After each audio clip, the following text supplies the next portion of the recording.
Ego Iceberg, welcome. I've just watched another Penn and his vlog, Existential Iceberg Explained. Now, I wrote that I'm not necessarily recommending the vlog. I mean, I've got some misgivings about it, but I've got to say it really sparked my imagination. It really did seem to hit on things that are very important to me. So why am I not recommending? Well, I've just got these slight reservations. I mean, a minor one is rather annoyingly there's internal contradictions within the vlog itself and the level of the iceberg, but that's quite small. Now, I think the main reason for my reluctance is that he's almost forced it to be light-hearted. Now, there's nothing wrong with that. But I'm completely unconvinced by his humour. Now, this probably simply reflects my rather dry and dark British sense of humour, which often is misunderstood, particularly on the other side of the Atlantic. For example, he makes a big point of criticising the southern states of the US, which, as you'll know, I lived in for a number of years, but I'm not offended by that. That isn't it. And in fairness, in his critique, I think he's really implying Southern Baptists. A critique that I think most of us would find it difficult not to, at least in part, subscribe to. But let's face it, they're too obvious a target. In fact, I had a good chuckle as many of the themes somewhat parodied in this vlog are themes that I've spoken about in my own vlogs. So I guess that's why I like it so much. It's somewhat poking fun of much of the content of this channel, and yeah, we ought to laugh at ourselves from time to time, didn't we?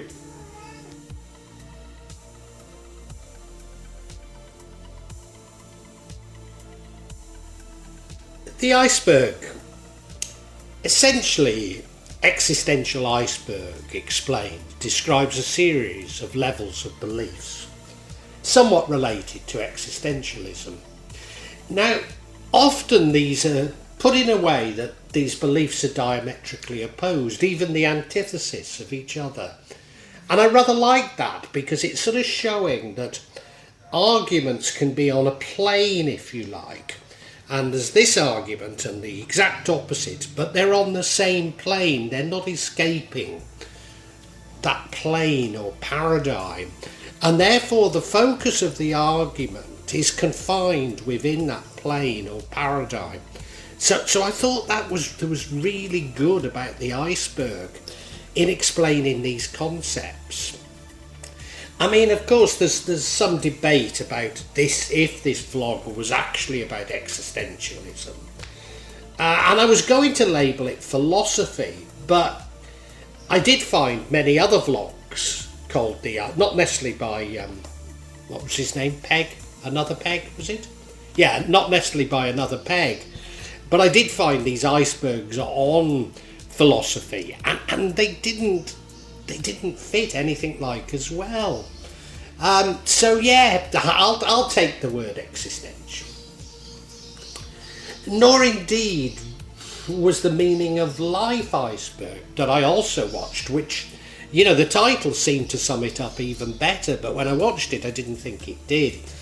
I did watch an iceberg model on quantum theory and very much enjoyed it.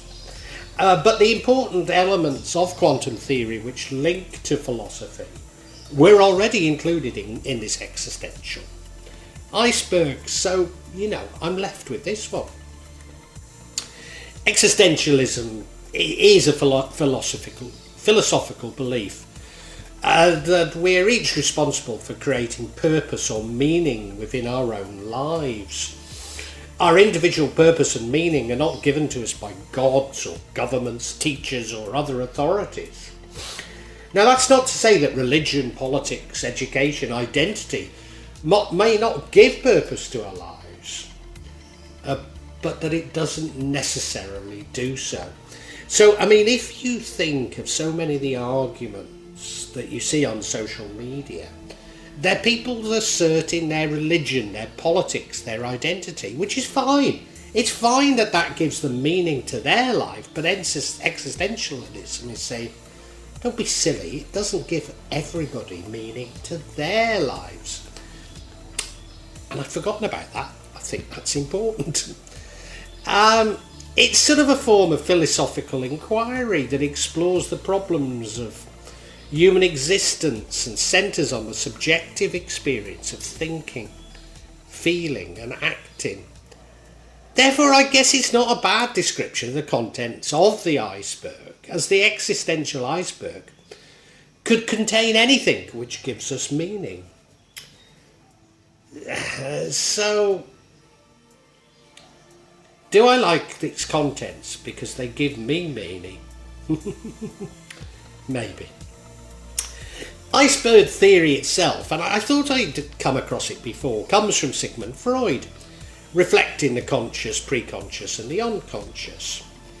But has famously been used to describe Ernest Hemmingway's minimalist style of writing, leaving what he believes the reader knows unwritten. The dignity of movement of an iceberg is due to only 1/8 of it being above water. Ernest Hemmingway. The iceberg model has developed into a systems thinking tool designed to help an individual or group discover the patterns of behaviour, supported structures and mental models that underlie a particular event. And from what I can understand, the model itself is related to Google searches, but I'm not 100% sure how. I mean, I can see how it could be, but I don't want to mislead you. I think it means that popular theories, ideas and searches are at the top, and the more obscure sort of concepts, ideas are at the bottom. Nevertheless, these iceberg explanations have become incredibly popular, especially on this platform, and that was something that I was largely unaware of. I mean, yes, I'd come across iceberg diagrams, as I say, I think from Freud, and I've probably used them myself when I taught at universities, but I have to say I was completely unaware of the popularity of the phenomenon currently. And I do find myself immediately drawn to the iceberg diagram. I'm not really sure that existentialism fits the model. That is, I'm not sure that the upper levels are exposed and the lower are obscured, nor indeed that these actual levels, I'm not talking of the content, I'm talking of the levels, exist, or that this is the correct number of levels. And this reminded me of a conversation I had with Professor Rob Collis when I taught at Leicester Universities about the use of bullet points in management administration. And he was rather surprised that I agreed with him that they were no substitute for a well-rounded argument. Yes, I am being pedantic, and I do find the overall concept pleasing. If I hadn't, I wouldn't have issued this vlog.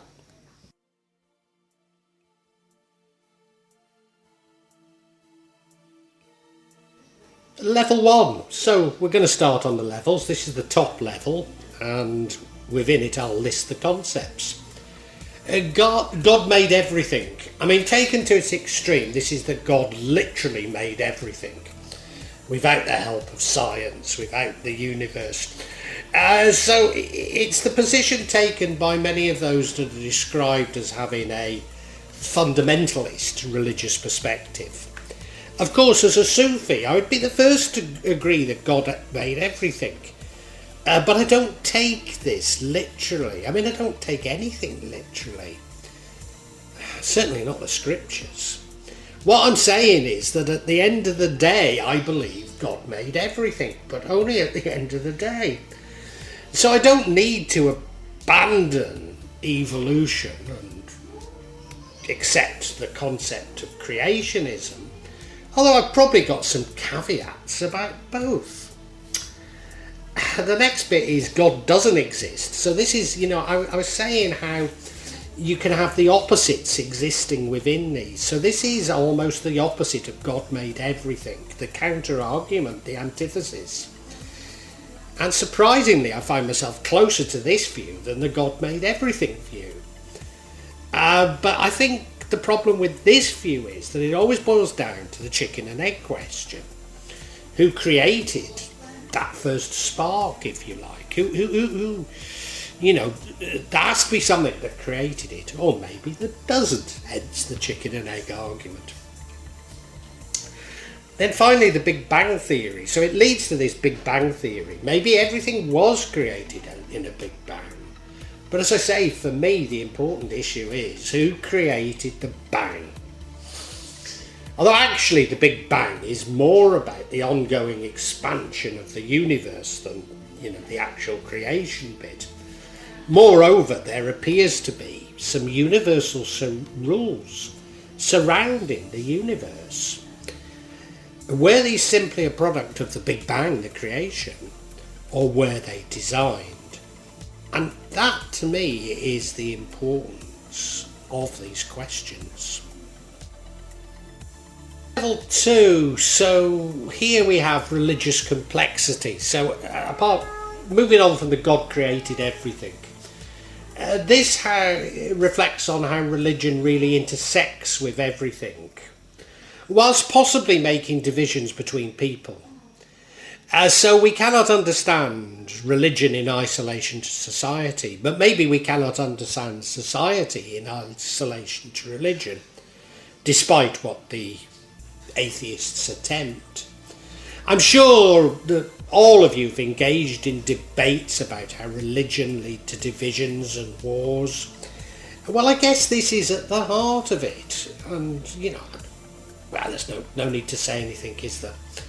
The infinite universe, the theory that the universe goes on forever, and given that the speed of light, this cannot be proven or disproven.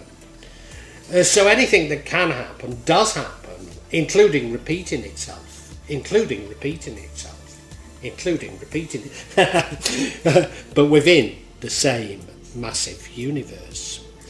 Atheism, the lack of belief in a higher power, or theist, hence atheism.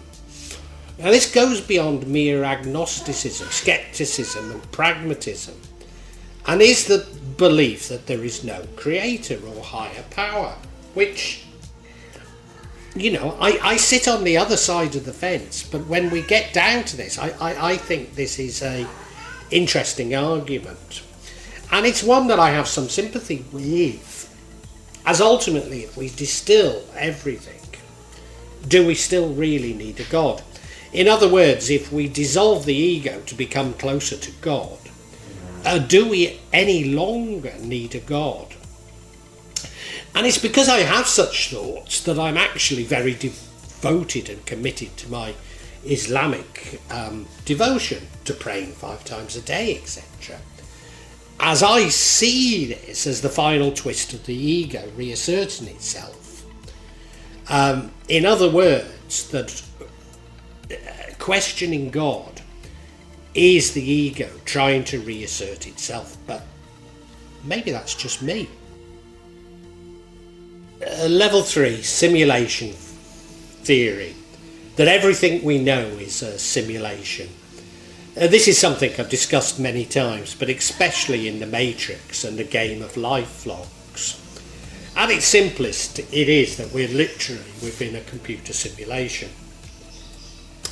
But at the other extreme, it's the metaphor that life is a play and that we're actors in it.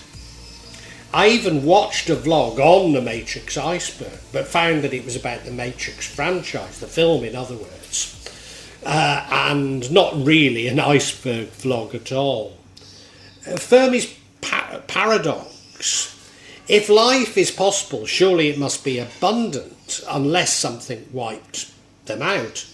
So this is a concept that's particularly important to those who focus on aliens. These facts and hypotheses highlight the apparent contradiction that there are billions of stars in the Milky Way, similar to the Sun, With a high probability, some of these stars have Earth-like planets in their circumstellar habitable zone. And many of these stars, and hence their planets, are much older than the Sun.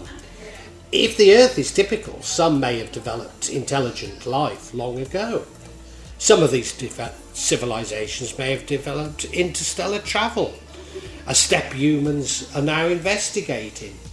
Even at the slow pace of current envisioned interstellar travel, the Milky Way galaxy could be completely traversed in a few million years.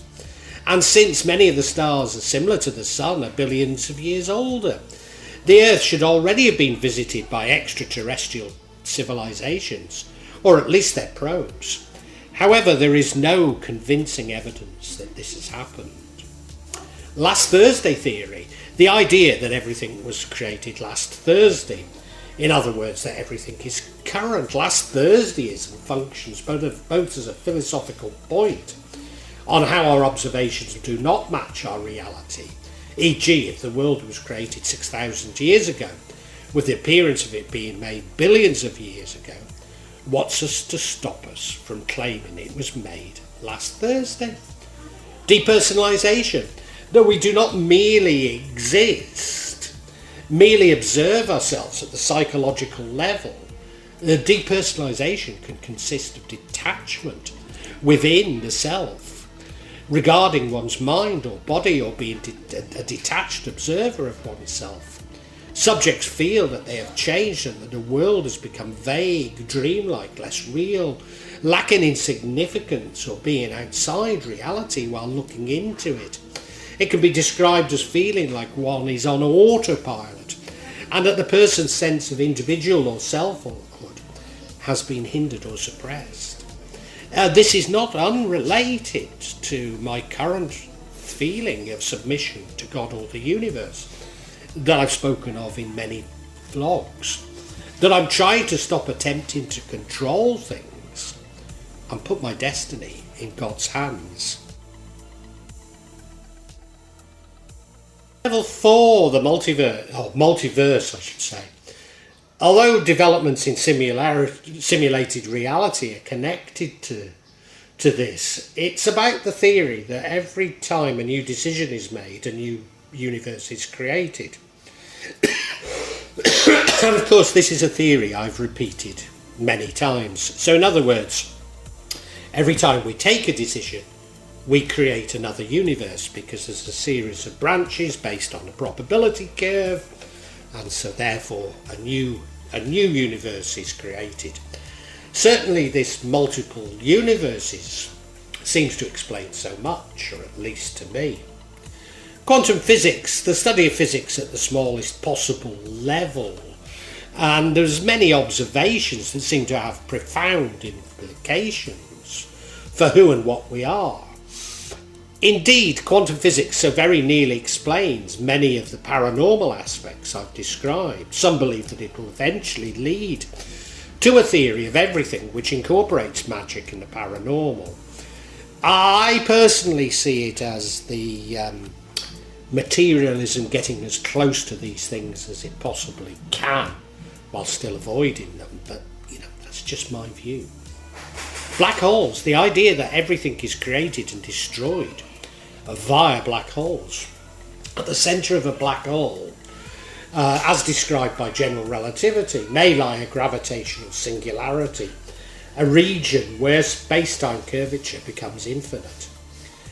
For a non-rotating black hole, this region takes the shape of a single point. For a rotating black hole, it may be smeared out of form, a ring singularity that lies in the plane of rotation. Because a black hole has only a few internal parameters, and most of the information about the matter that went into forming the black hole is lost. Regardless of the type of matter which goes into the black hole, it appears that only information concerning the total mass, charge and angular momentum are conserved. Black holes slowly evaporate by emitting Hawking radiation. The radiation does not appear to carry any additional information about the matter that formed the black hole, meaning that the information appears to have gone forever. So this would suggest that information isn't indestructible after all. Certainly not within a black hole, making it very important to theoretical physics and therefore theories of everything.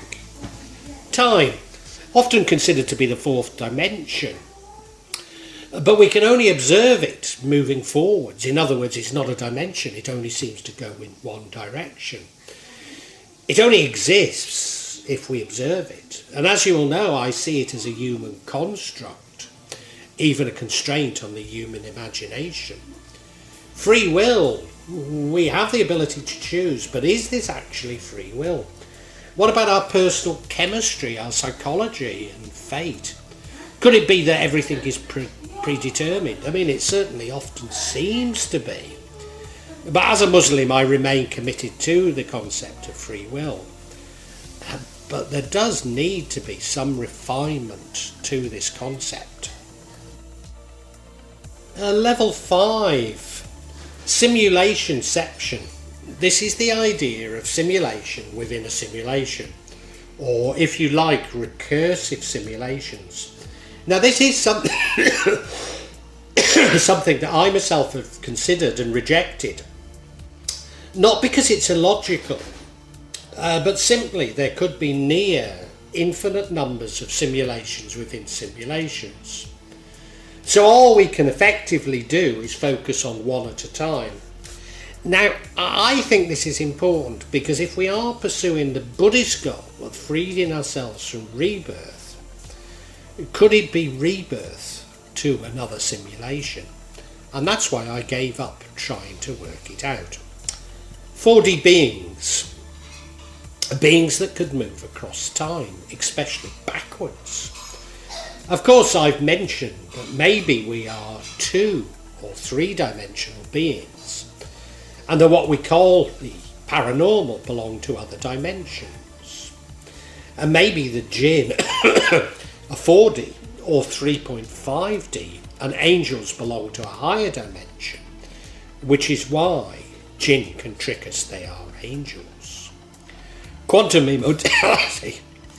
As an observer, we cannot die, just switch consciousness into another reality. Again, this is close to my own view and seems to make more sense than explanations of soul contracts, etc. Hallucinogens. This is the increasingly popular idea that something profound is revealed through hallucinogenic experiences.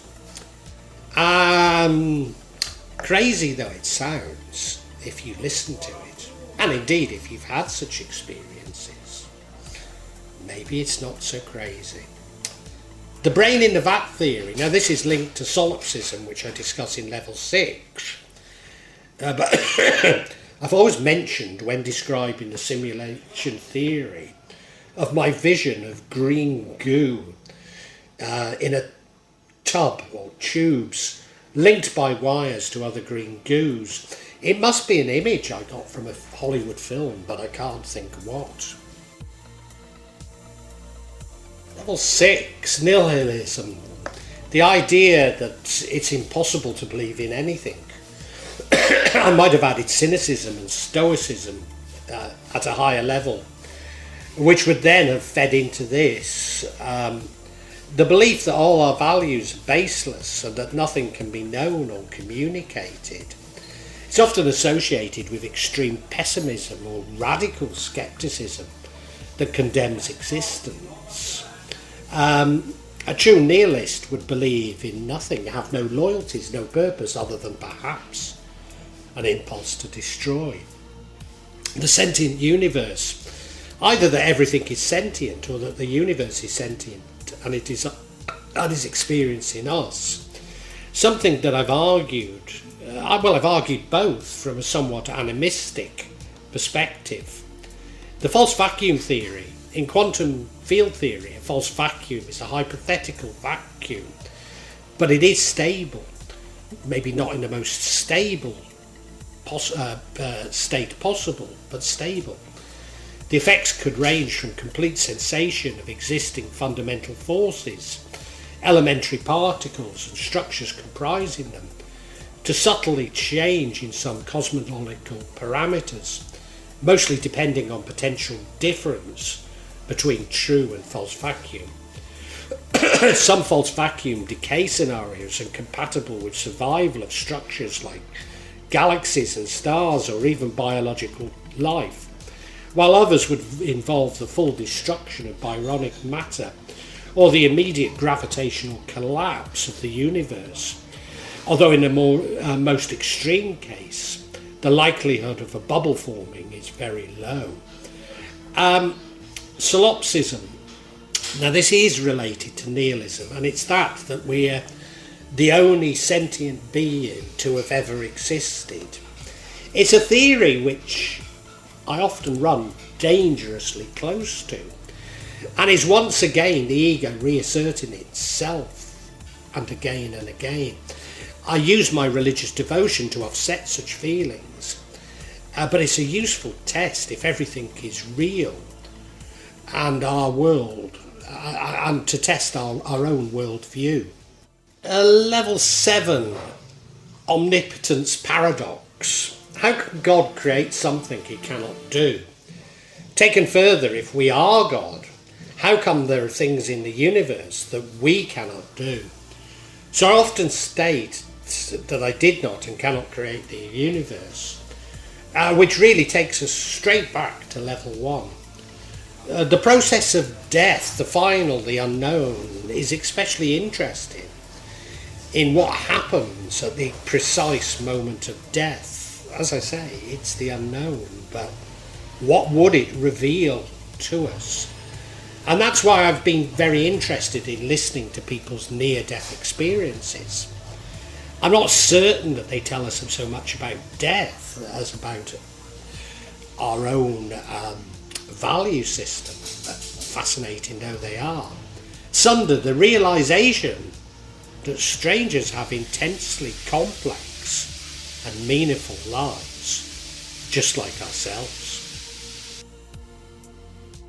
So now this brings us to the final level, level 8, which is meant to be the hidden level, but I'm not too certain it is at all, which is where I think the iceberg really falls down. You know, it's been an interesting journey as far as I'm concerned. So level 8, consciousness. Of course, we're aware of ourselves, we're aware of others, we're aware of our dreams, but really this refers to the belief that at the end of the day everything is consciousness, that everything is a product of our consciousness, which is a view that I so often express. Mind of God, that science and religion are really two sides of the same coin. God created science, or science is an attempt to explain God. As I have previously stated, once we take any subject to its ultimate conclusion, we end up with religion. Why? Is this not the ultimate question? It is simply whatever you want it to be. Nothing is everything. If all is all and nothing is nothing, then nothing is everything. If we are everything and nothing is a part of everything, then nothing is everything.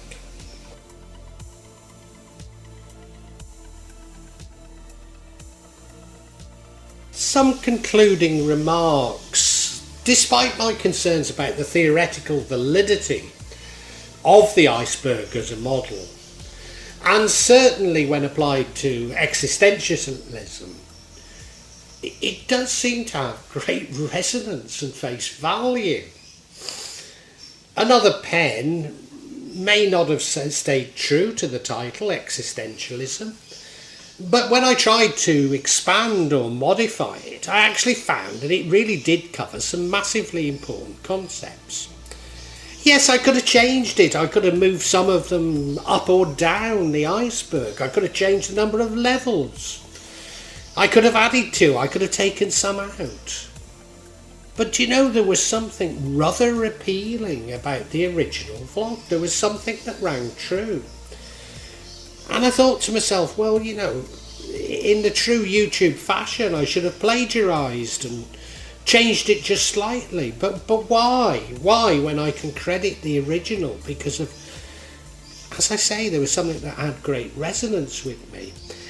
I think it's because it seems to describe my own path and therefore struggle between the materialist dualist paradigm, which most of us subscribe to and believe that we live in, and my attempt to move to a non-dualist, more spiritual paradigm. It seems to describe the ways in which the ego keeps reasserting itself to prevent me from reaching true non-dualism. Now, I probably need to add, I've come across a sort of genre of non-dualist vlogs, which are so desperately boring. These earnest people smiling and pausing and talking about non-dualism in a sort of, oh well, they seem to, well, they even say themselves there's a language of non-dualism. Well, you know, if that's non-dualism, it's not for me. Maybe that is my ego reasserting itself, or maybe, just maybe, this is my battle to find my own non-dualism.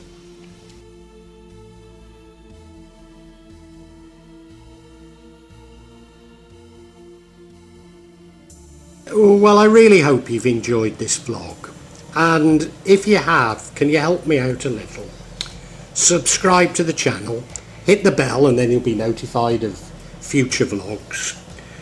But also hit the like button and make a comment, because these seem to be what determine the YouTube algorithm, and I'm being really punished by it. So whatever help I can get from you is so appreciated. It really is. When I started this, I was going to do it this section, the real magic of Java. I was going to issue maybe every 2-3 months. Now it's happening maybe every 2 or 3 days. So yeah, if you hit the bell, you'll hear about it. And thank you so much. Thank you for listening. Really heartfelt thanks.